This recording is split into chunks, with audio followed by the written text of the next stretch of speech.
Episode 14। Amarkant का मन फिर से उचाट होने लगा। सकीना उसकी आंखों में बसी हुई थी। सकीना के ये शब्द उनके कानों में गूंज रहे थे। मेरे लिए दुनिया कुछ और हो गई है। मैं अपने दिल में ऐसी ताकत, ऐसी उमंग पाती हूँ। इन शब्दों में उसकी पुरुष कल्पना को ऐसी आनंदप्रद उत्तेजना मिलती थी कि वह अपने आप को भूला जाता था। फिर दुकान से उसकी रुचि घटने लगी। रमणी की नम्रता और सजल अनुरोध का स्वाद पा जाने के बाद अब सुखदा की प्रतिभा और गरिमा उसे बोझ सी लगती थी। वहां हरे भरे पत्तों में रूखी सूखी सामग्री थी। यहाँ सोने की चांदी के थालों में नाना व्यंजन सजे हुए थे। वहां सरल स्नेह था, यहाँ गर्व का दिखावा था। वह सरल स्नेह का प्रसाद उसे अपनी ओर खींचता था या अमीरी ठाट अपनी ओर से हटाता था। बचपन में ही वह माता के स्नेह से वंचित हो गया था। जीवन के 15 साल उसने शुष्क शासन में काटे। कभी माँ डांटती, कभी बाप पे करता। केवल नैना की कोमलता उसे भग्न हृदय पर गाहा करती रहती थी। सुखदा भी आई तो वही शासन और गरिमा लेकर। स्नेह का प्रसाद उसे यहाँ भी न मिला। वह चीरकाल की स्नेह तृष्णा किसी प्यासे पक्षी की भांति जो कई सरोवरों के सूखे से तट से निराश लौट आया हो। स्नेह की यह शीतल छाया देखकर विश्राम और तृप्ति के लोभ से उसकी शरण में आई। यह शीतल छाया ही न थी, जल भी था। पंछी यहीं रम जाए तो कोई आश्चर्य है। उस दिन सकीना की घोर दरिद्रता देखकर बाहत उठा था। वह विद्रोह जो कुछ दिनों उसके मन में शांत हो गया था, फिर दूने वेग से उठा। वह धर्म के पीछे लाठी लेकर दौड़ने लगा। धान के इस बंधन को उसे बचपन से ही अनुभव होता आया था। धर्म का बंधन उससे कहीं कठोर, कहीं असहाय, कहीं निरर्थक था। धर्म का काम संसार में मेल और एकता पैदा करना होना चाहिए। यहाँ धर्म ने विभिन्नता और द्वेष पैदा कर दिया है। क्यों खान पान में, रस्म और रिवाज में धर्म अपनी टांगें अड़ाता है। मैं चोरी करूं, खून करूं, धोखा दूं, धर्म मुझे अलग नहीं कर सकता। अछूत के हाथ से पानी पी लूं, धर्म छूमंतर हो जाएगा। अच्छा धर्म है। हम धर्म के बाहर किसी से आत्मा का संबंध भी नहीं कर सकते। आत्मा को भी धर्म ने बांध रखा है, प्रेम को भी जकड़ रखा है। या धर्म नहीं, धर्म का कलंक है। अमरकांत इसी उधेड़ बुन में पड़ा रहता। बुढ़िया हर महीने और कभी कभी महीने में 2-3 बार रुमालों की पोटलियां बनाकर लाती और अमर उसे मुंह मांगे दाम देकर ले लेता। रेणुका उसको जेब खर्च के लिए जो रुपए देती वह सब के सब रुमालों में जाते। सलीम का भी इस व्यवसाय में साझा था। उसके मित्र में ऐसा कोई न था जिसने एक आधा दर्जन रुमाल न लिए हो। सलीम के घर से सिलाई का काम भी मिल जाता। बुढ़िया का सुखदा और रेणुका से भी परिचय हो गया था। चिकन की साड़ियाँ और चादरें बनाने का काम भी मिलने लगा। उस दिन से अमर बुढ़िया के घर न गया।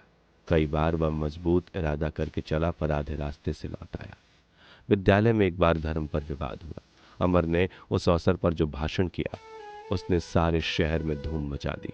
अब वह क्रांति में ही देश उबर समझता था। ऐसी क्रांति में जो सर्वव्यापक हो, जो जीवन के मिथ्या आदर्शों का, झूठे सिद्धांतों का, परिपाटियों का अंत कर दे, जो एक नए युग की प्रवर्तक हो, एक नई सृष्टि खड़ी कर दे, जो मिट्टी के असंख्य देवताओं को तोड़ फोड़ कर चकनाचूर कर दे, जो मनुष्य को धान और धर्म के आधार पर टिकने वाले राज्य के पंजे से मुक्त कर दे। उसके एक एक अणु से क्रांति क्रांति की आवाज सदा निकलती रहती थी। लेकिन उदार हिंदू समाज उस वक्त तक किसी से नहीं बोलता जब तक उसके लोकाचार पर खुल्लम खुल्ला आघात न हो। कोई क्रांति नहीं, क्रांति के बाबा का ही उपदेश क्यों न करे, उसे परवाह नहीं होती। लेकिन उपदेश की सीमा के बाहर व्यवहार क्षेत्र में किसी ने पांव निकाला और समाज ने उसकी गर्दन पकड़ी। अमर की क्रांति अभी तक व्याख्यानों और लेखों तक सीमित थी। डिग्री की परीक्षा समाप्त होते ही वह व्यवहार क्षेत्र में उतरना चाहता था। पर अभी परीक्षा को 1 महीना बाकी ही था कि ऐसी घटना हो गई जिसने उसे मैदान में आने को मजबूर कर दिया। यह सकीना की शादी थी। एक दिन संध्या समय अमरकांत दुकान पर बैठा हुआ था कि बुढ़िया सुखदा की चिकन की साड़ी लेकर आई और अमर से बोली, बेटा, अल्लाह के फजल से सकीना की शादी ठीक हो गई। 8वीं को निकाह हो जाएगा। और तो और मैंने सब सामान जमा कर लिया है, पर कुछ रुपयों से मदद करना। अमर की नाड़ियों में जैसे रक्त ना था। हकलाकर बोला, सकीना की शादी? ऐसी क्या जल्दी थी? क्या करती बेटा? गुजर तो नहीं होता, पर जवान लड़की बदनामी भी तो है। सकीना भी राजी है, बुढ़िया ने सरल भाव से कहा। लड़कियां कहीं अपने मुंह से कुछ कहती हैं बेटा, वह तो नहीं नहीं किए जाती है। अमर ने गरज कर कहा। फिर तुम शादी क्यों कर देती हो? फिर संभल कर बोला, रुपए के लिए दादा से कहो, तुम मेरी तरफ से सिफारिश कर देना बेटा। कह तो मैं आप लूंगी, मैं सिफारिश करने वाला कौन होता हूं? दादा तुम्हें जितना जानते हैं उतना मैं नहीं जानता। बुढ़िया को वहीं खड़ी छोड़कर अमर बदहवास सलीम के पास पहुंचा। सलीम ने उसकी बौखलाई हुई सूरत देखकर पूछा, खैर तो है? बदहवास क्यों हो? अमर ने संयत होकर कहा, बदहवास तो नहीं हूं, तुम खुद बदहवास होगे। अच्छा तो आओ, तुम्हें अपनी ताजी गजल सुनाऊं। ऐसे ऐसे शेर निकले हैं कि गड़क न जाओ तो मेरा जिम्मा। अमरकांत की गर्दन में जैसे फांसी पड़ गई, पर कैसे कहे मेरी इच्छा नहीं है। सलीम ने मतला पढ़ा, बहला के सवेरा करते हैं इस दिल को उन्हीं की बातों में, दिल जलता है अपना जिनकी तरह बरसात की भीगी रातों में। अमर ने ऊपर दिली से कहा, अच्छा शेर है। सलीम हतोत्साह न हुआ, दूसरा शेर पढ़ा। कुछ मेरी नजर ने उठ के कहा, कुछ उनकी नजर ने झुक के कहा, झगड़ा जो न बरसों में चूकता, तय हो गया बातों बातों में। अमर झूम उठा, कहा, भाई वाह, लाओ कलम चूम लो। सलीम ने तीसरा शेर सुनाया। यह यास का सन्नाटा तो न था, जब आस लगाए सुनते थे, माना कि था धोखा ही धोखा उन मीठी मीठी बातों में। अमर ने कलेजा थाम लिया, गजब का दर्द है भाई, दिल महसूस उठा। एक क्षण के बाद सलीम ने छेड़ा, इधर 1 महीने से सकीना ने कोई रुमाल नहीं भेजा क्या? अमर ने गंभीर होकर कहा, तुम तो यार मजाक करते हो, उसकी शादी हो रही है, 1 ही हफ्ता और है। तो तुम दुल्हन की तरफ से बारात में जाना, मैं दूल्हे की तरफ से आऊंगा। अमर ने आंखें निकाल कर कहा, मेरे जीते जी यह शादी नहीं हो सकती। मैं तुमसे कहता हूं सलीम, मैं सकीना के दरवाजे पर जाने ना दूंगा, सर पटक पटक कर मर जाऊंगा। सलीम ने घबरा कर कहा, तुम कैसी बातें करते हो भाईजान? सकीना पर आशिक तो नहीं हो गए हो? क्या सचमुच मेरा गुमान सही था? अमर ने आंखों में आंसू भरकर कहा, मैं कुछ कह नहीं सकता, मेरी क्यों ऐसी हालत हो गई है सलीम। पर जब मैंने यह खबर सुनी, मेरे जिगर में जैसे आरा सा चल रहा हो। आखिर तुम चाहते क्या हो? तुम मुझसे शादी तो नहीं कर सकते? क्यों नहीं कर सकता? बिल्कुल बच्चे ना बन जाओ, जरा अक्ल से काम लो। तुम्हारी यही तो मंशा है कि वह मुसलमान है, मैं हिंदू। मैं प्रेम के सामने मजहब की हकीकत नहीं समझता, कुछ भी नहीं। सलीम ने अविश्वास के भाव से कहा, तुम्हारे ख्यालात तकरीरों में सुन चुका हूँ, अखबारों में पढ़ चुका हूँ। ऐसे ख्यालात बहुत ऊंचे, बहुत पाकीज़ा, दुनिया में इनकलाब पैदा करने वाले हैं, और कितनों ने ही इन्हें जाहिर करके नामवरी हासिल की है। लेकिन इल्मी बहस दूसरी चीज है, उस पर अमल करना दूसरी चीज। बगावत पर इल्मी बहस कीजिए, लोग शौक से सुनेंगे। बगावत करने के लिए तलवार उठाइए और आप सारी सोसाइटी के दुश्मन हो जाएंगे। इल्मी बहस से किसी को चोट नहीं लगती, बगावत से गर्दनें कटती हैं। मगर तुमने सकीना से भी पूछा, वह तुमसे शादी करने पर राजी है? अमर को झचका, इस तरफ उसने ध्यान ही नहीं दिया था। उसने शायद दिल में समझ लिया था मेरे कहने की देर है, वह तो राजी है। उन शब्दों के बाद अब उसे कुछ पूछने की जरूरत न मालूम हुई। मुझे यकीन है कि वह राजी है। यकीन कैसे हुआ? उसने ऐसी बातें की हैं जिनका मतलब इसके सिवा कुछ और नहीं हो सकता। तुमने उससे कहा मैं तुमसे शादी करना चाहता हूं, उससे पूछने की मैं जरूरत नहीं समझता। तो एक ऐसी बात को जो तुमसे हमदर्द के नाते कही थी, तुमने शादी का वादा समझ लिया। वाहरी आपकी अकल। मैं कहता हूं तुम भंग तो नहीं खा गए हो, या बहुत पढ़ने से तुम्हारा दिमाग तो नहीं खराब हो गया? परी से ज्यादा हसीन बीबी, चांद सा बच्चा और दुनिया की सारी नेमतों को आप तिलांजलि देने पर तैयार है। इस जुलाहे की नमकीन और शायद सलीकेदार छोकरी के लिए तुमने इसे भी कोई तकरीर या मजमून समझ रखा है। सारे शहर में तहलका पड़ जाएगा जनाब, भूचाल आ जाएगा। शहर ही नहीं, सूबे भर में, बल्कि सुमाली हिंदुस्तान भर में। आप हैं किस फेर में? जान से हाथ धोना पड़े तो ताज्जुब नहीं है। अमरकांत इन सारी बाधाओं को सोच चुका था, इनसे वह जरा भी विचलित ना हुआ।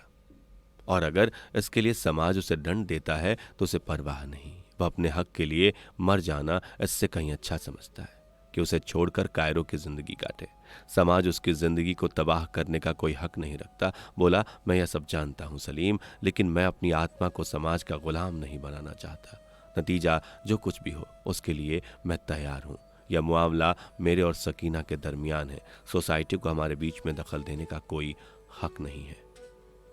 सलीम ने संदिग्धता भाव से सिर हिलाकर कहा, सकीना कभी मंजूर न करेगी।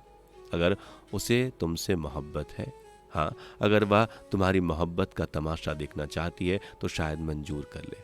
मगर मैं पूछता हूं, उसमें क्या खूबी है जिसके लिए तुम इतनी बड़ी कुर्बानी करने और कई जिंदगियों को खाक में मिलाने पर आमादा हो।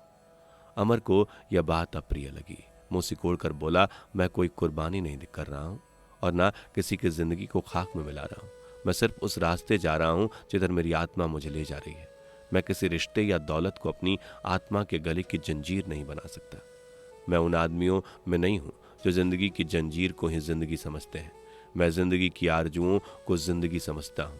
मुझे जिंदा रहने के लिए एक ऐसे दिल की जरूरत है जिसमें आरजुएं हों, दर्द हो, त्याग हो, सौदा हो, जो मेरे साथ रो सकता हो, मेरे साथ जल सकता हो, महसूस करता हो। मेरी जिंदगी पर रोज बरोज जंग लगता जा रहा है। इन चंद सालों में मेरा कितना ही इहानी जवाल हुआ, इसे मैं ही समझता हूं। मैं जंजीरों में जकड़ा जा रहा हूं। सकीना ही मुझे आजाद कर सकती है। उसी के साथ मैं इहानी बुलंदियों पर उड़ सकता हूं। उसी के साथ मैं अपनों को पा सकता हूं। तुम कहते हो पहले उससे पूछ लो। तुम्हारा ख्याल है वो कभी मंजूर ना करेगी। मुझे यकीन है मोहब्बत जैसी अनमोल चीज पाकर कोई उसे रप्न नहीं कर सकता। सलीम ने पूछा, अगर वह कहे तुम मुसलमान हो जाओ? वह यह नहीं कह सकती। मान लो कहे तो मैं उसी वक्त एक मौलवी को बुलाकर कलमा पढ़ लूंगा। मुझे इस्लाम में कोई ऐसी बात नजर नहीं आती जिसे मेरी आत्मा स्वीकार न करती हो। धर्म तत्व सब एक है। हजरत मोहम्मद को खुदा का रसूल मानने में मुझे कोई आपत्ति नहीं। जिस सेवा, त्याग, दया, आत्मा शुद्धि पर हिंदू धर्म की बुनियाद कायम है, उसी पर इस्लाम की बुनियाद भी कायम है। इस्लाम मुझे बुद्धू और कृष्ण और राम की ताजीम करने से नहीं रोकता। मैं इस वक्त अपनी इच्छा से हिंदू नहीं हूं, बल्कि इसलिए हिंदू हूं कि हिंदू के घर में पैदा हुआ हूं। तब भी मैं अपनी इच्छा से मुसलमान ना होऊंगा, बल्कि इसलिए कि सकीना की मर्जी है। मेरा अपना ईमान यह है कि मजहब आत्मा के लिए बंधन है। मेरी अक्ल जिसे कबूल करे वही मेरा मजहब, वही खुरागात। सलीम इस जवाब के लिए तैयार न था। इस जवाब ने उसे निशस्त्र कर दिया। ऐसे मनोद्वार ने उसके अंतःकरण को भी स्पर्श न किया था। प्रेम को वह वासना मात्र समझता था। जरा से उद्धार को इतना बृहद रूप देना, उसके लिए इतनी कुर्बानियां करना, सारी दुनिया में बदनाम होना और चारों ओर एक तहलका मचा देना उसे पागलपन मालूम होता था। उसने सिर हिलाकर कहा, सकीना कभी मंजूर न करेगी। अमर ने शांत भाव से कहा, तुम ऐसा क्यों समझते हो? इसलिए कि अगर उसे जरा भी अक्ल है तो वह एक खानदान को कभी तबाह न करेगी। इसके यह माने हैं कि उसे मेरे खानदान की मोहब्बत मुझसे ज्यादा है। फिर मेरी समझ में नहीं आता कि मेरा खानदान क्या तबाह हो जाएगा। दादा को और सुखदा को दौलत मुझसे ज्यादा प्यारी है। बच्चे को तब भी मैं इस तरह प्यार कर सकता हूँ। ज्यादा से ज्यादा इतना होगा कि मैं घर ना जाऊंगा और उनके घड़े मटके न छूऊंगा। सलीम ने पूछा, डॉक्टर शांति कुमार से भी इसका जिक्र किया है? अमर ने जैसे मित्र की मोटी अक्ल से हताश होकर कहा, नहीं, मैंने उनसे जिक्र करने की जरूरत नहीं समझी। तुमसे भी सलाह लेने नहीं आया हूं, सिर्फ दिल का बोझ हल्का करने के लिए। मेरा इरादा पक्का हो चुका है। अगर सकीना ने मायूस कर दिया तो जिंदगी का खात्मा कर दूंगा। राजी हुई तो हम दोनों चुपके से कहीं चले जाएंगे, किसी को खबर भी ना होगी। 2-4 महीने बाद घर वालों को सूचना दे दूंगा। ना कोई तहलका मचेगा, ना कोई तूफान आएगा। यह मेरा प्रोग्राम है। मैं इस वक्त उसके पास जाता हूं। अगर उसने मंजूर कर लिया तो लौटकर यहीं फिर आऊंगा, और मायूस किया तो मेरी सूरत ना देखोगे। यह कहता हुआ वो उठ खड़ा हुआ और तेजी से गोवर्धन सराय की तरफ चला। सलीम उसे रोकने का इरादा करके भी रोक न सका। शायद वह समझ गया था कि इस वक्त इसके सिर पर भूत सवार है, किसी की नहीं सुनेगा। माघ की रात, कड़ाके की सर्दी, आकाश पर धुआं छाया हुआ था। अमरकांत अपनी धुन में मस्त चला जाता था। सकीना पर क्रोध आने लगा। मुझे पत्र तक नहीं लिखा, एक कार्ड भी न डाला। फिर उसे एक विचित्र भय उत्पन्न हुआ। सकीना कहीं बुरा न मान जाए। उसके शब्दों का आशय तो यह नहीं था कि वह उसके साथ कहीं जाने पर तैयार है। संभव है उसकी रजामंदी से बुढ़िया ने विवाह ठीक किया हो। संभव है उस आदमी की उसके यहाँ आमदरती भी हो, वह इस समय वहां बैठा हो। अगर ऐसा हुआ तो अमर वहां से चुपचाप चला जाएगा। बुढ़िया आ गई तो उसके सामने उसे और भी संकोच होगा। वह सकीना से एकांत में वार्तालाप का अवसर चाहता था। सकीना के द्वार पर पहुंचा, उसका दिल धड़क रहा था। उसने एक क्षण कान लगाकर सुना, किसी की आवाज न सुनाई दी। आंगन में प्रकाश था, शायद सकीना अकेली है। मुंह मांगी मुराद मिली। आहिस्ता से जंजीरें खटखटाई। सकीना ने पूछकर तुरंत द्वार खोल दिया। बोली, अम्मा तो आपके यहाँ गई हुई हैं। अमर ने खड़े खड़े जवाब दिया, हाँ मुझसे मिली थी, और उन्होंने जो खबर सुनाई उसने मुझे दीवाना बना रखा है। अभी तक मैंने अपने दिल का राज तुमसे छुपाया था सकीना, और सोचा था कि उसे कुछ दिन और छिपाए रखूंगा, लेकिन इस खबर ने मुझे मजबूर कर दिया कि तुमसे वह राज कह दूं। तुम सुनकर जो फैसला करोगी उस पर मेरी जिंदगी का दारोमदार है। तुम्हारे पैरों पर पड़ा हुआ चाहे ठुकरा दो या उठाकर सीने से लगा लो।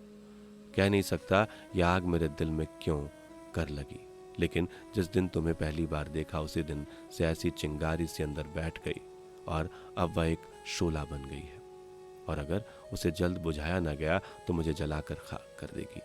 मैंने बहुत जब्त किया है सकीना, घुट घुट कर रह गया हूँ, मगर तुमने मना कर दिया था, आने का हौसला ना हुआ। तुम्हारे कदमों पर मैं अपना सब कुछ कुर्बान कर चुका हूँ। वह घर मेरे लिए जेल खाने से बदतर है। मेरी हसीन बीवी मुझे संगमरमर की मूरत सी लगती है, जिसमें दिल नहीं, दर्द नहीं। तुम्हें पाकर मैं सब कुछ पा जाऊंगा। सकीना जैसे घबरा गई। जहां उसने एक चुटकी आटे का सवाल किया था, वहां दाता ने ज्योनार का एक भरा थाल लेकर उसके सामने रख दिया। उसके छोटे से पात्र में इतनी जगह कहाँ है? उसे समझ नहीं आता कि उस विभूति को कैसे समेटे। आंचल और दामन सब कुछ भर जाने पर भी वह उसे समेट न सकेगी। आंखें सजल हो गई, हृदय उछलने लगा। सिर झुकाकर संकोच भरे स्वर में बोली, बाबूजी, खुदा जानता है मेरे दिल में तुम्हारी कितनी इज्जत और कितनी मोहब्बत है। मैं तो तुम्हारी एक निगाह पर कुर्बान हो जाती। तुमने तो भिखारिन को जैसे तीनों लोक का राज दे दिया, लेकिन भिखारिन राज लेकर क्या करेगी? उसे तो एक टुकड़ा चाहिए। तुमने मुझे इस लायक समझा, यही मेरे लिए बहुत है। मैं अपने को इस लायक नहीं समझती। सोचो मैं कौन हूँ, एक गरीब मुसलमान औरत जो मजदूरी करके अपनी जिंदगी बसर करती है। मुझ में न वो नगासत है, न वो सलीका, न वो इल्म है। मैं सुखदा देवी के कदमों की बराबरी भी नहीं कर सकती। मेढ़ की उड़कर ऊंचे दरख्त पर तो नहीं जा सकती। मेरे कारण आपकी रुसवाई हो, उसके पहले मैं जान दे दूंगी। मैं आपकी जिंदगी में दाग न लाऊंगी। ऐसे अवसरों पर हमारे विचार कुछ कविता में हो जाते हैं। प्रेम की गहराई कविता की वस्तु है और साधारण बोलचाल में व्यक्त नहीं हो सकती। सकीना जरा दम लेकर बोली, तुमने एक यतीम गरीब लड़की को खाक से उठाकर आसमान में पहुंचाया, अपने दिल में जगह दी, तो मैं भी जब तक जीऊंगी इस मोहब्बत के चिराग को अपने दिल के खून से रोशन रखूंगी। अमर ने ठंडी सांसें खींचकर कहा, इस ख्याल से मुझे तस्कीम ना होगा। सकीना, यह चिराग हवा के झोंके से बुझ जाएगा और वहां दूसरा चिराग रोशन होगा। पर तुम मुझे कब याद करोगी? या मैं नहीं देख सकता? तुम इस ख्याल को दिल से निकाल डालो कि मैं कोई बड़ा आदमी हूं और तुम बिल्कुल नाचीज हो। मैं अपना सब कुछ तुम्हारे कदमों में निसार कर चुका हूं। मैं तुम्हारे पुजारी के सिवा कुछ और नहीं। बेशक सुखदा तुमसे ज्यादा हसीन है, लेकिन तुम में कुछ बात तो है जिसने मुझे उधर से हटाकर तुम्हारे कदमों में गिरा दिया। तुम किसी गैर की हो जाओ, मैं ये नहीं सह सकता। जिस दिन ये नौबत आएगी, तुम सुन लोगी कि अमर इस दुनिया में नहीं है। अगर तुम्हें मेरी वफा के सबूत की जरूरत हो तो उसके लिए खून की बूंदें हाजिर है।